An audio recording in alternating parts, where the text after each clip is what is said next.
तो होता क्या है बच्चों, हाँ जी बच्चों, तो होता यह है कि आपके बोर्ड एग्जाम में डिसोल्यूशन का क्वेश्चन आता है और 6 नंबर में आता है, और 6 नंबर में 6 एंट्री पूछ के जाता है, और बच्चे 6 एंट्री नहीं लिख पाते, इसलिए उसमें नंबर पाते हैं 0। अंडा, आपको अगर अंडा नहीं लेना, आमलेट नहीं खाना, आपको वेजिटेरियन बनना है क्या सावन में, क्योंकि सावन आ रहा है, तो आपको इस अंडे से बचने के लिए जो मैं आज बता रहा हूं वो सीखना पड़ेगा। अब जरा सीखो कैसे सीखना है। आपके पास जब जब क्वेश्चन आएगा आपके पास जर्नल एंट्री बनाने को आएगी, और जब जब डिसोल्यूशन की जर्नल एंट्री बनाने के लिए आए तब तब मेरा कहा हुआ मान लेना, आपको पछताना नहीं पड़ेगा। जैसे कि कितने आसान क्वेश्चन, मैं क्या कह दूं, मतलब मेरे पास बच्चों शब्द नहीं है, मतलब मैं अगर शब्द ढूंढने निकलूं तो मैं वापस भी नहीं आऊंगा जब ढूंढने जाऊंगा, क्योंकि शब्द ही नहीं मिल पाएंगे मुझे, इतना आसान। एक होता है सरल, एक होता है बहुत आसान, एक होता है बहुत बहुत बहुत आसान, ये उससे भी आसान चैप्टर है और 6 नंबर का। ठीक है, आप कह रहे हो सर ऐसा लग रहा हो जैसे बस में तुम चूरन बेचने आए हो। मैंने कहा बेटा चूरन ही मान लो, क्योंकि ये तो चूरन से भी ज्यादा जायकेदार है ये वाला टॉपिक। तो जरा देखना कैसे इस क्वेश्चन को किया जाता है। कहते हैं नंदू, बंदू, चंदू 3 पार्टनर, तीनों ने फर्म को डिसॉल्व करा दिया, ना चला इनके बस की, ना बिजनेस को करना, पता ना क्यों करके बैठे। कहते हैं जर्नल एंट्री पास करके बताओ अदर देन कैश। बेटे जब भी जर्नल एंट्री आए तो मेरी एक बात पहले जो बताई थी लेक्चर में वही दोबारा बोल रहा हूं, बस एक बात ध्यान रख लेना, अगर एसेट को बेचो, अगर एसेट को बेचो तो रियलाइजेशन क्रेडिट, अगर लाइबिलिटी की पेमेंट करो तो रियलाइजेशन डेबिट। और इन सर तो फिर अगर रियलाइजेशन क्रेडिट कर दिया एसेट को बेचते वक्त तो डेबिट में क्या लिखूं, तो बेटा कैश या बैंक लिख लेना। और सर अगर किसी पार्टनर ने ले लिया हो तो कैश की जगह उस पार्टनर का नाम लिख देना, पर रियलाइजेशन तो क्रेडिट ही रहेगा। और लाइबिलिटी में उल्टा, लाइबिलिटी में रियलाइजेशन डेबिट ही रहेगा, नीचे या तो कैश आएगा अगर हमने पेमेंट की, और अगर किसी पार्टनर ने पेमेंट की तो उस पार्टनर का नाम आएगा। और अगर किसी एसेट से कोई लाइबिलिटी सेट ऑफ हो गई तो उसकी एंट्री नहीं बनती, हम नो एंट्री लिखेंगे। अगर ये 3 बात तुमने अपने भेजे में फिट कर ली तो 4 नंबर तो पक्के हो गए। अब रह गए 2 नंबर, वो 2 नंबर में तुम्हें 2 मिनट बाद बताऊंगा। ठीक है, अब सुनो जरा करके दिखाता हूं तुम्हें क्वेश्चन।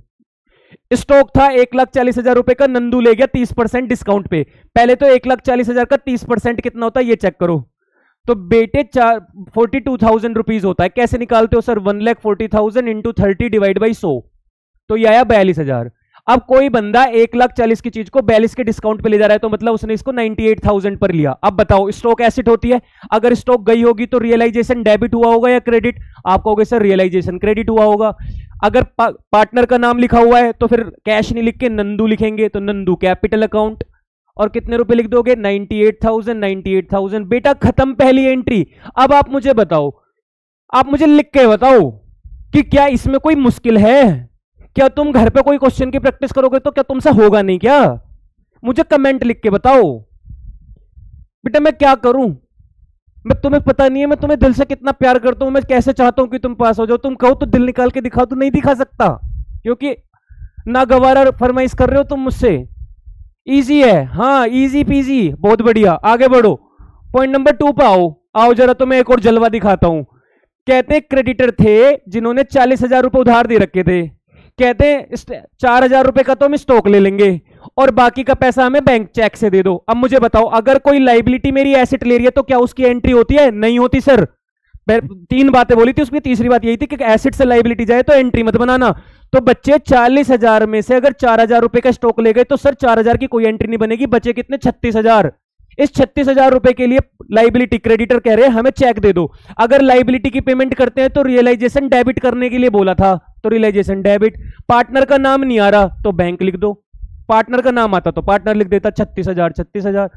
आप कहोगे सर एंट्री क्यों बना दी? मैंने कहा बेटा 4 की नहीं बनानी, बाकी की तो बनाओगे, क्योंकि भाई 40,000 में से 4,000 का ही एसेट लिया तो बाकी का जो बचा उसका क्या करोगे?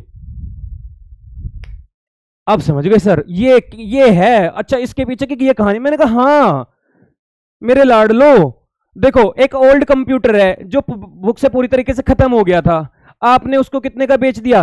4,000 रुपए का, जबकि उसकी 10,000 रुपए कीमत थी। मैंने कहा कितनी थी, उससे क्या मतलब? मैं कहने लगूं भाई मैं कोई एसेट बेचने जा रहा हूं, मैं कह रहा हूं मेरी 5 लाख की है, मेरी एसेट 5 लाख की है, मेरी एसेट 5 लाख की है। सामने वाले ने कहा भाई साहब 5,000 रुपए दूंगा, बेचनी है तो बेचो मत बेचो। अब आपके पास 2 ऑप्शन, बेचो या मत बेचो। अब अगर आपने बेच दी तो आपको कितने रुपए मिले? 5,000। तो 5,000 से एंट्री बनाओ, उससे क्या मतलब 5 लाख की थी। आप कहोगे सर 4,95,000 का लॉस हो गया, 4,95,000।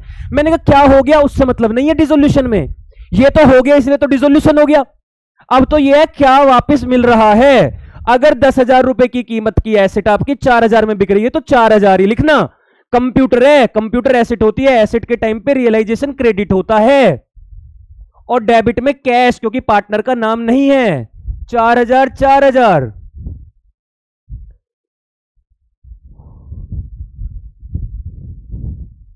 है ना, मैटर केड़ा है ना, बात हल्की है या तगड़ी है, तुम तो खुद ही बात कर रहे हो, करते रहो, मत सुनो।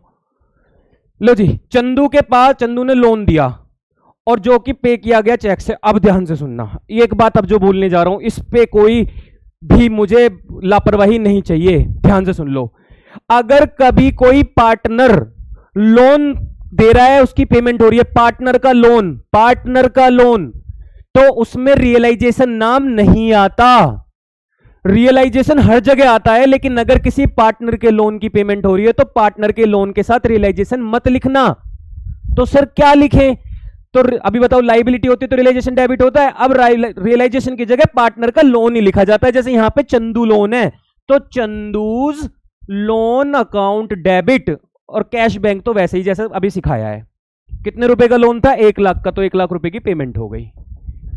तो आपने कहा सर अब बातें हो गई 4। मेरे बच्चे अगर 4 बात याद कर ली तो 5 नंबर हैं। पहली बात, एसेट को की पेमेंट करूंगा तो रियलाइजेशन क्रेडिट, वो एसेट को बेचूंगा तो रियलाइजेशन क्रेडिट, डेबिट में कैश लिखूंगा, पार्टनर का नाम हो तो पार्टनर कैपिटल लिखूंगा। दूसरी बात, लाइबिलिटी की पेमेंट करूंगा तो रियलाइजेशन डेबिट, क्रेडिट में कैश लिखूंगा, वरना तो पार्टनर का नाम लिखूंगा क्वेश्चन के अकॉर्डिंग। तीसरी बात, अगर कोई एसेट मेरी लाइबिलिटी से सेट ऑफ हो रही है तो उसकी जर्नल एंट्री नहीं बनाऊंगा।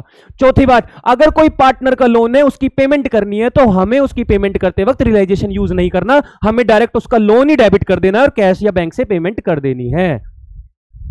सर गलती मेरी है, मैंने डिसोल्यूशन लंबी है करके देखी नहीं, एंट्रीज हैं। भाई अब देखो, अगर लंबा है, छोटा है, क्लास का की ड्यूरेशन, तो इस चीज के चक्कर में तो बेटा फिर आप गड़बड़ कर रहे हो। अब भी नहीं, छोटे बेटा कितना 24 घंटे एक दिन में मिलते हैं, 8 घंटे सो रहे हो, 10 घंटे सो रहे हो, 14 घंटे बचे, 4 घंटे में बहुत सारे काम कर रहे हो, 10 घंटे बचे, 10 घंटे में 4 घंटे अपने ऊपर भी खर्च कर रहे हो, आराम कर रहे हो, दिन में स्ट्रेस हो रहा है, टीवी देख रहे हो, फोन चला रहे हो, 6 घंटे बचे, 6 घंटे में से 2 घंटे और बर्बाद कर दो। क्या 4 घंटे नहीं पढ़ सकते मेरे प्यारे बच्चे तुम? जबकि तुम्हारा 5 दिन बाद पेपर है और तुम्हें पास होना ही होना है साल बचाने के लिए। बेटा साल बचाने के लिए अगर अभी टाइम नहीं दिया तो फिर तो साल बर्बाद ही हो गया ना पूरा का पूरा। फिर तो 24 × 365 कर लो, इतने घंटे बर्बाद कर दिए। अगर आप अभी नहीं पढ़े तो आपके आज के 4, 5, 6 घंटे की बर्बादी 365 × 24 घंटे की बर्बादी है।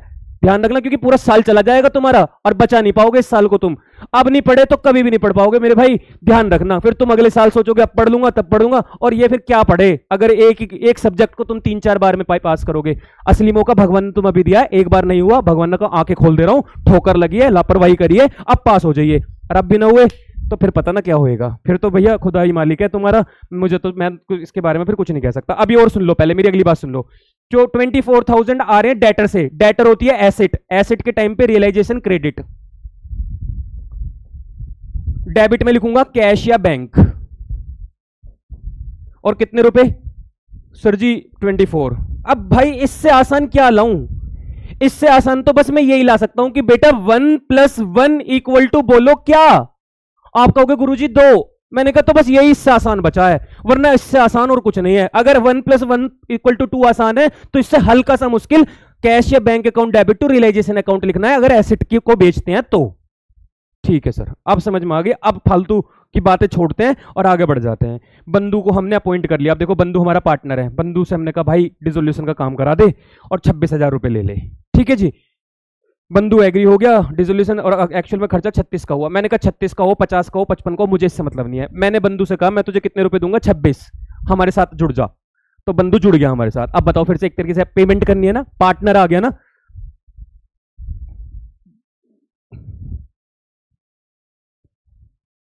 देखो, खर्चा एक तरीके से मतलब किसी की पेमेंट करनी है, खर्चे की पेमेंट करनी है, लाइबिलिटी की पेमेंट करनी है।